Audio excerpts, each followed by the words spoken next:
Hey, how's it going? I want to talk about Tesla's price action in this video where I see it going in the near term and over the longer term. And I want to take a technical analysis look at that and maybe talk about some of the feelings surrounding it. Also, what was the catalyst today? Maybe you know, maybe you don't know, but I'll still tell you anyway. And I do have a quick question. Have any of you noticed that there's a unicorn sitting on the shelf behind me? My daughter put it back there last year, and she thought that she was absolutely hilarious by putting it there and thinking that it would actually show up in my videos. So if you saw it, let me know down in the comments. Did you see it? Did you not see it? I'd like to show her those comments, and I know that it's going to make her smile. So thank you guys for taking that time to make her day. I do want to move on to Tesla, what the catalyst was, some noise that we had in the background that seemed to get ignored. And why would it be ignored? Because it actually seems to be pretty important. So we'll take a look at that. And like I said, the technical analysis. We'll take a look at short term and longer term and see what to expect from Tesla from this point. With that said, I'm Dr. Stock, Doctor of Education. Let's get right into it. So the catalyst for Tesla today, we have George Soros, who's a billionaire and hedge fund manager, snapped up a whole bunch of Tesla. About 1/3 shares in total is his current position as of the last report. Hedge funds are the big money. They're the big ships in the water, and you don't want to get caught up in their wake by going against them. So instead, people swim right along with them or sail right behind them. So that way they don't, I don't know if you've ever gone cross the wakes. It really does rock the boat. So rather than rocking our portfolios but trying to go against them, we have people going along with Soros with their purchasing of Tesla today. A potential negative catalyst that we have is this that I have here in front of you. Tesla workers launch campaign to form union in New York. And when I say negative catalyst, it's not against anything union. What it is how it affects Tesla's bottom line, because that would affect its stock price.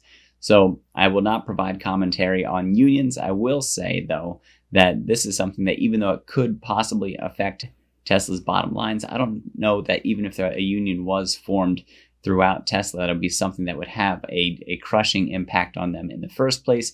Furthermore, this is an ongoing issue that's been going on since at least 2018, and we're about 5 years into the future from that point in time. And so far, as far as I know, Tesla is still completely ununionized, that there isn't a union that exists. And the important thing there also is that the employees have a right to form a union, but the employees have not formed a union. And some of that could be, I think it's cited as fear of retaliation, going all the way back to a 2018 tweet from Elon saying about employees losing their stock options if they choose to unionize.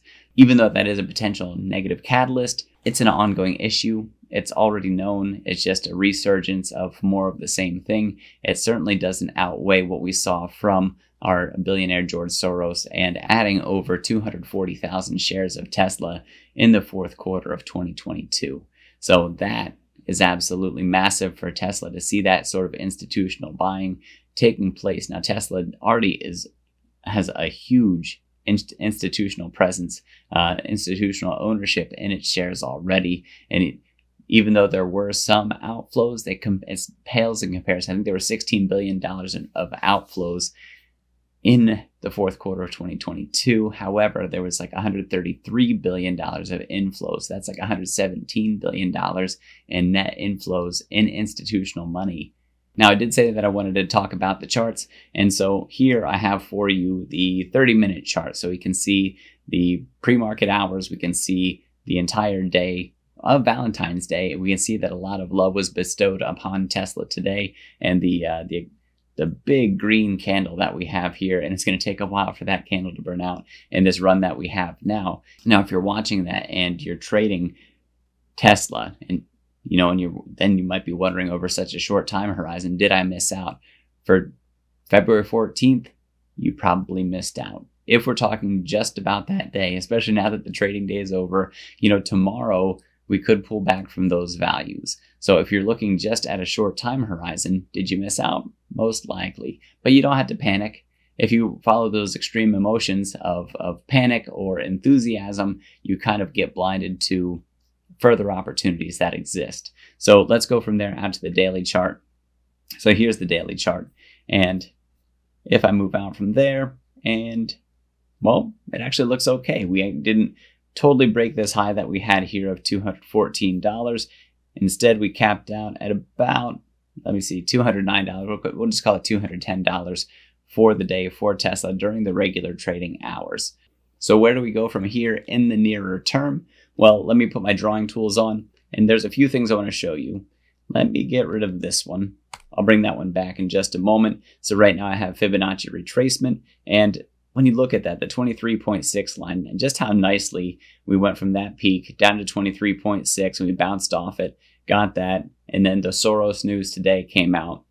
Absolutely explosive, and we capped out right around 209, and it's like, but we stopped short of that next peak. Like, how did we not make it all the way to resistance? There's an answer for that, and I'll show that in just a moment. Let me put a horizontal line back on here because I do want that $200 psychological support / resist. In this case, it ended up being support for should that pull back in the near term back down to $200. Because we so firmly broke that, we do want to watch market bias, as if the market pulls back strongly, Tesla stock price can also pull back strongly. The catalyst has already happened, so it would take a new catalyst in order to move this separately in a big way from the markets. So watch 200, watch 23.6, and now about this peak. Yes, that's important because that's where we hit $214 and then fell back down from that, but we didn't make it back up to that on this news. Well, let me switch from there. There we go. So we can see a little bit more. So you can see the sort of sell-off that we've had over time with Tesla, and I promise I'm going somewhere with this. As a matter of fact, the weekly chart is going to be a better view because it gets rid of a lot of the noise. So if you're investing or trading over a longer time horizon, there we go. There's a few things I notice when I look at this chart, and I know it's kind of busy with a lot of the indicators that I have on here and the drawings that I have here. I'll hide the drawings. Here's the first thing that I want you to notice. Look at those moving averages, the 50 days, the blue one, the top one, and that big spread apart gap that we have from the 200-day, which is the orange one down here below. Coming back down towards that, I think is a really healthy thing for the stock. It doesn't feel like it at the time. And that's the thing about investing, is that when you invest in the company because you believe in its fundamental long-term values and its ability to return to the investor, then you don't really sweat that stuff as much as you would if you were trading it over shorter time horizons. If you're an investor in Tesla and you watched this sort of rise happen, it was awesome and it was wonderful, but how quickly it gapped away from the 200-day, it was bound to come back down at some point in time. So taking a look out and zooming out can really be helpful. And the fact that we came back down under the 200-day and then turned around and crossed that, I think we're in really good shape. As a matter of fact, a return to something a little bit steadier, a little bit more sustainable, I think would be good on a lot of people's hearts. Now, I know that a lot of you want to see this climb really quickly, really fast. We do have a lot of resistance in our way. So let me put this up. There we go. Now about the price action that we saw. So the 200, like I said, psychological resist, we're going to get rid of that because the Fibonacci, I think, I really want you to see this candle. As a matter of fact, we'll just hide that part right here at the bottom of the candle. So not only is that at that 23.6 on the Fibonacci, but more importantly, there we go. Look at the bottom that we have here. And then even though we didn't reach this peak, let me put this horizontal line on. And you can see when we zoom out to the weekly chart, you can see the bottom of these acting as really strong, either support or resistance for us. So from these previous lows that we had to these previous lows that we had, which means that the next area to take over, as per the candles anyway, would be sitting way up here at 250. So I don't know that that's a straight shot. As a matter of fact, I'd be very surprised to see that as a straight shot. We have amazing volume happening over the past several weeks, and that's a good thing for people who are bullish on Tesla. Sorry, bears.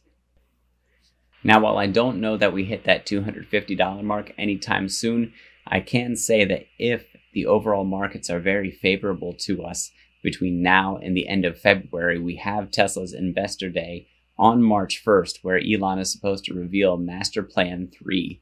So with favorable markets and big enough hype surrounding the Investor Day, there's a slim chance we get there. And I say slim because that'd be incredible. That's still another 20% away. And Tesla has already gone up 100%. So when I say slim, I mean like slim. This would be like ultra bull case between now and the end of February.